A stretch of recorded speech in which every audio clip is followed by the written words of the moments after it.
What up, people? This is Vigilante for 2 minutes and some change. That's 2.M.A.S.C. Then you know it's me, the original 2 minutes. But I'm going to add a little bit because I got my boy Dre Mac in the building. What's up, man? Yo, what's up with it?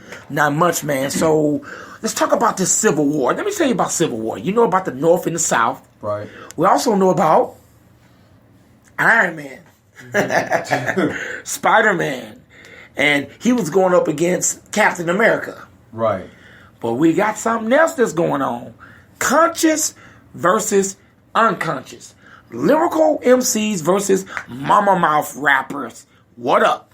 Yeah, so, I mean, we looking at the thing with Future and Jay, and you looking at these guys, Future is saying, man, don't be hating on this. We're going to be putting our money to the ear. And Jay is like, take that money and invest it.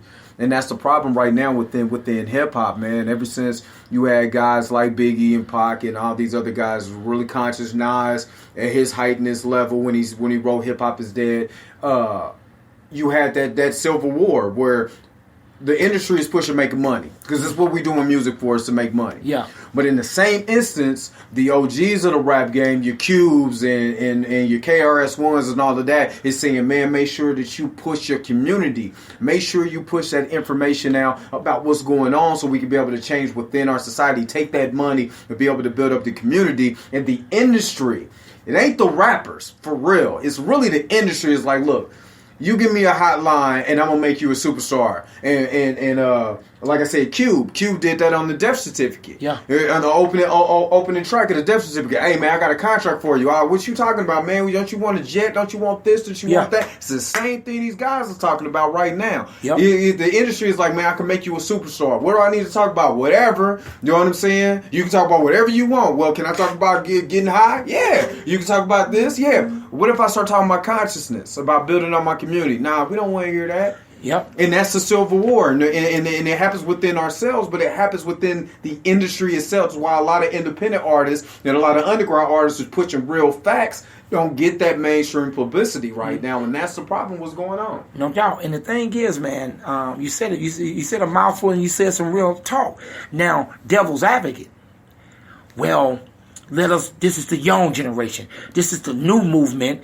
And also, Jay-Z did it. He talked about pimping and so on. So what do you say to the person that comes with the rebuttal of these rappers are now older and saying that, but they wasn't saying that when they was 20? I got my opinion, but I want to hear what you got to say first, Drake. I would say, playing devil's advocate, a lot of these dudes was trying to get rich themselves. Yeah. I think the difference between a Jay-Z and, say, for instance, Migos, is because Jay-Z will put a little bit of that consciousness, just maybe a little bit, into earlier production. We're talking about Reasonable Doubt. We're talking about Hard Knock Life Volume 1 and 2. And you know what I'm saying? The Blueprint. You will get a little smidge until I can make it to a certain point. Pac even said it. Pac came out on Strictly For My Niggas and Tupacalypse Now, real political. Completely. Q, real political. And then started to make that transition because I need to make a little bit more money. Now, the difference between them is they're painting a picture. They're painting a picture of the neighborhood. They're not glorifying it, but they're painting a picture. Nas paints a beautiful picture of what's going on so I can be able to see that a little bit more clear now. And do I want to go ahead and get into those things? They're not just making a song called Getting High. I'm doing this. I'm just doing, and that's all it's about. There's no consciousness. There's no drawback to it. Like, if I do this, then what is the drawback? So it's definitely the industry. I made a joke the other day saying that, what if the Lakers right now, Dre, now we can hoop, the Lakers pick me and you to go play for the Lakers, and we starting. People would be mad at us starting. How can Roger and Dre be starting over these guys, man? They not even that good to be playing there. But they're paying us. Right. We're going to play, right? Right. So that's what they did to me. They basically took rappers that wasn't as good, talent-wise from a lyrical standpoint or the basis of what hip-hop is. Right. And they gave them money. Mm-hmm. And they said, well, you know what? I'm taking this money from people who ain't never had money. Right. But my issue with the mama mouth rappers is not necessarily them. It's people like Bootsy who did time in jail saying that it's a Louisiana thing and South thing, putting money to your ear. And he said when you're 15, 17, you feel like you're a millionaire because you got this money. It's like that's your feeling of accomplishment, having money that don't go up against anything, and you can die and be robbed for it. Right. So to me, that Southern slave mentality to me is coming in. Now, Migos do good club music. They do music that rock the house. Right. But when you continue to promote ignorance and be exploited, because you're getting out the hood, but Joe Budden did this with Yachty. Yeah. He said, at 25, I want to make sure you're okay at 25. Because there's plenty of artists that come out 18, 19-year-old good, then 5 years later, they're gone. Right. You know, Bow Wow was able to extend it a little bit, but he so my thing is, how do mumble rap and conscious rap coincide, if any? Right now it's kind of hard because half of the mumble rappers, I don't know what you're talking about. So I mean, I'm not saying that that's bad because our generation, we was rocking the Pee Wee Herman, you know what I'm saying, in different songs like that, the Humpty Dance and all of that. Yeah. You know, so I'm not talking about their particular music as far as club. I mean, everybody got their club song, and I mean, I've done it. On my albums, I got a club song that I looked at my homeboy AK was like, I don't want to do that, but he was like, man, they need a club joint. Yeah. But then on the other hand is that these young guys need to take the game from the older guys. Yeah. David Banner said it. He said, man, what my mistake was when I was deep in it and I was making my money, I didn't reach back to these young dudes and tell them what they need to hear. And what they know. What they found out. And look, this is how the game is. KRS-One, prime example, teaching young dudes, hey man, this is the game. This is what it is. Q, you know what I'm saying, was one of those dudes who was, man, this is the game. This is what the industry is about. Yep. And a lot of these, again, that was the problem, maybe the problem with Jay-Z. Jay-Z probably didn't reach back and say, hey, man, this is the game. Yeah. You know, he maybe waited too late. Yeah. And people are not respecting him now. Yeah. So maybe that's it. That's true. Now, I got a young guy, Mr. Cornflakes, in there, who's representing the younger generation.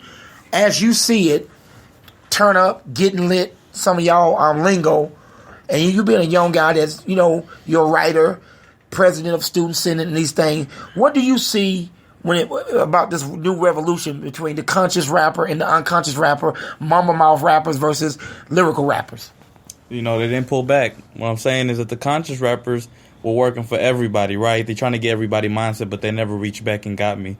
To come up with them. So I'm gonna create my own style. I don't know what's next after the mumble rapper, the silent rap. Just don't say nothing, you know what I'm saying? I'm trying to figure out what the next theory after that is. But they didn't pull back and get me, so it's taking our time to finally, you know, see a Jay-Z come back and be like, you know, we're surprised to see a Jay-Z out there. We're surprised to see a Chance because we so used to all these type of raps that are only making money. Yeah. Right, we're not even worried about the future anymore. It seems like we gave up on even worried about what can solve, you know, the world, what can solve all that. So we just chilling, partying until we live. You only live once. So live while you got it. So that's your mentality? That's not my mentality, but that's the mentality of my peers. That's the mentality of my fellow friends. You know, that's all that they really worried about. They're worried about turning up, getting high, getting shot, you know, all that stuff, but they're not even worried about the actual music and listening to the vibe. It's a study right now they're showing, because this is really what I'm studying right now. I'm doing a research paper on this for psychology, and it talks about how hip-hop is going to be the future of education. And in order to inspire young kids, in order for urban teachers to do well with their students in their English classes, in order to relate with students, you need to use conscious rap. Yeah. The conscious rap and hip hop is the future to the education in America, and that's the only way that we can actually do things in the future. So when I take, and that's the thing, I have to take conscious rap, because I know a teacher did this, take conscious rap and bring that to the children and educate them with that. That's the way we get things done. But as of now, when we got these mumblers, what am I supposed to teach my future children?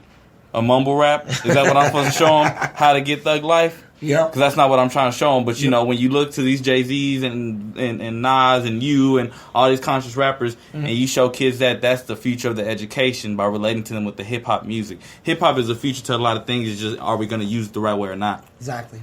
And that's what it is. I'll let you close out, Dre.